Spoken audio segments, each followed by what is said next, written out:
Hi everyone, welcome back to the Bong academy YouTube channel. আমি তোমাদের সৌমেন দা।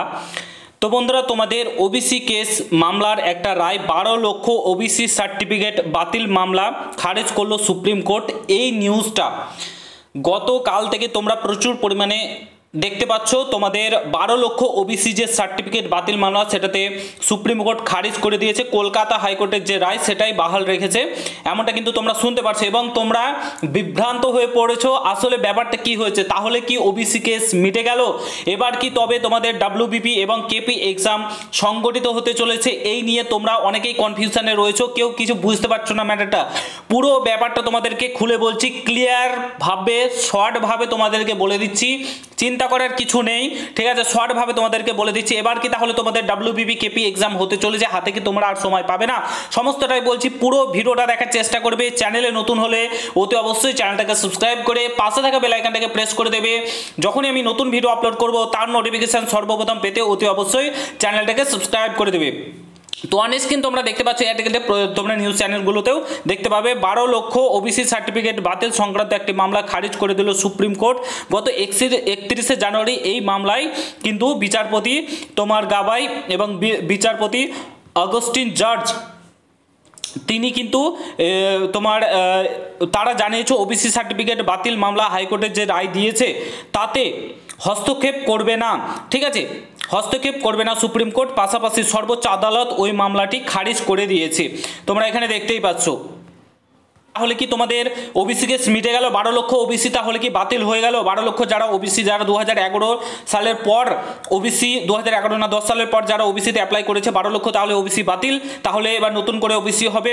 তোমাদের WBP KP exam খুব তাড়াতাড়ি হবে, নিউ নোটিফিকেশন প্রকাশিত হবে। এটাই বলে রাখি, তোমাদেরকে ক্লিয়ার করে বলে দিচ্ছি। দেখো, ঠিক আছে, তোমাদেরকে বলে দিচ্ছি ব্যাপারটা এটা না। তোমাদের যেটা ওবিসি রাজ্য সরকার যেটা চ্যালেঞ্জ জানিয়ে সুপ্রিম কোর্ট, হাইকোর্টকে চ্যালেঞ্জ জানিয়ে সুপ্রিম কোর্টে মামলা করেছে, সেই কেসটা এটা না, এটা আলাদা, ঠিক আছে? এটা তোমাদেরকে বুঝতে হবে, এটা আলাদা। তোমাদেরকে দেখিয়ে দিচ্ছি আমি, ঠিক আছে? দেখতে পাচ্ছ, আই থিঙ্ক তোমরা আবছা বুঝতে পারছো, ঠিক আছে? আমি তোমাদেরকে দেখিয়ে দিচ্ছি। এই যে 6/1/2025 একজন আবার পুনরায় কেস করেছিলেন, ঠিক আছে? 6/1/2025 এখানে তোমরা দেখতে পাচ্ছ কেস নম্বর, ডায়েরি নম্বর সমস্ত কিছু দিয়েছে, তোমরা এখানে দেখতেই পাচ্ছ, ঠিক আছে?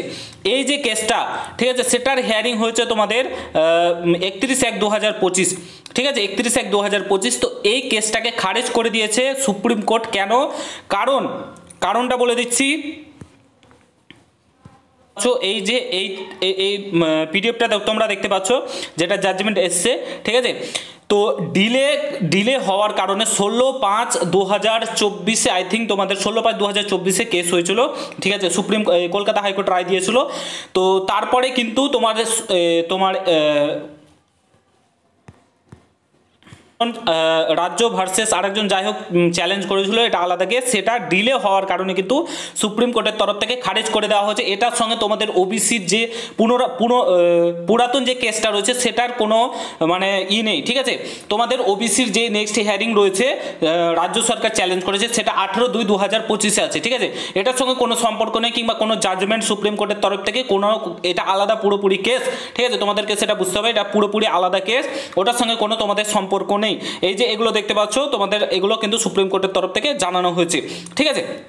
সমস্ত কিছু তোমাদের খারিজ করে দিয়েছে সুপ্রিম কোর্ট, এবং কলকাতা হাইকোর্টের যে রায় সেটাকেই বাহাল রেখেছে। এটা আলাদা কেস। এবং তোমাদের ওবিসি যেটা পুরাতন কেস রয়েছে, যেটা আমাদের অ্যাকচুয়ালি দরকার, যার জন্য আমরা এক্সাম দিতে পারছি না, ডাব্লিউবিপি কেপির এক্সাম দিতে পারছি না, কিংবা অন্যান্য নোটিফিকেশন প্রকাশিত হচ্ছে না, এটা কেস না, ঠিক আছে? ছোট্ট কথায় ক্লিয়ার করে দিলাম, এটা কোনো কেস না, এটা আমাদের সঙ্গে কোনো সম্পর্কিত কেস না, এটা পুরোপুরি আলাদা কেস। এবং তোমরা সুপ্রিম কোর্টে কিন্তু সুপ্রিম কোর্টে কেসটা চলছে, এবং 18/2/25 তোমাদের নেক্সট হিয়ারিং ডেট রয়েছে, ঠিক আছে? আপাতত নেক্সট হিয়ারিং ডেট রয়েছে, ওটা আমাদের, ঠিক আছে? ওটার সঙ্গে আমাদের সম্পর্কিত ডাব্লিউবিপি কেপির এক্সাম। আশা করি বুঝতে পেরেছো, ব্যাপারটা ক্লিয়ার করে দিয়েছি। তো টেনশন নেওয়ার কিছু নেই, বিভ্রান্ত হওয়ার কিছু নেই। কোনো কিছু যদি প্রশ্ন থাকে, এখনো বিভ্রান্ত হয়ে রয়েছে, অবশ্যই কমেন্ট বক্সে জানাবে, তোমাদেরকে আমি বলে দেবো, ঠিক আছে? আশা করি বুঝতে পেরেছো। তো ভিডিওটা ভালো লাগলে প্রচুর পরিমাণে শেয়ার করো, অনেকে বিভ্রান্ত হয়ে পড়ছো, তো শেয়ার করে, চ্যানেলে নতুন হলে অতি অবশ্যই চ্যানেলটাকে সাবস্ক্রাইব করে পাশে থাকা বেল আইকনটাকে প্রেস করে দেবে। নতুন ভিডিও পেতে অবশ্যই সাবস্ক্রাইব করে। দেখা হচ্ছে নতুন ভিডিওর সঙ্গে।